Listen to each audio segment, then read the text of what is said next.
বিশ্ব রাজনীতিতে তীব্র আলোড়ন। মধ্যপ্রাচ্যে ইরানের সংঘাতকে কেন্দ্র করে বিশ্ব রাজনীতিতে তৈরি হয়েছে নতুন করে চরম উত্তেজনা। অভিযোগ উঠেছে যুক্তরাষ্ট্র এবং ইসরায়েল যৌথভাবে ইরানের গুরুত্বপূর্ণ স্থাপনায় সামরিক হামলা চালিয়েছে।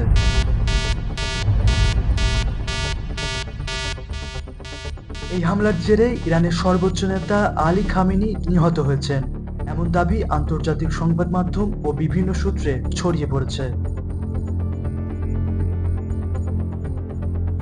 ঘটনার পরপরই আন্তর্জাতিক মহলে শুরু হয়েছে তীব্র কূটনৈতিক তৎপরতা।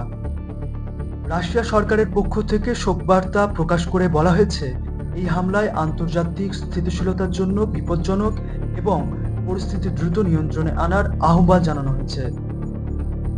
অন্যদিকে চীন প্রকাশ্যে ইরানের পাশে থাকার আশ্বাস দিয়েছে। চীনের পররাষ্ট্র মন্ত্রণালয় জানিয়েছে, সার্বভৌম রাষ্ট্রের ওপর এমন আক্রমণ আন্তর্জাতিক আইন ও কূটনৈতিক নীতির পরিপন্থী। বিশেষজ্ঞদের মতে, এই ঘটনার প্রভাব শুধু মধ্যপ্রাচ্যে সীমাবদ্ধ থাকবে না।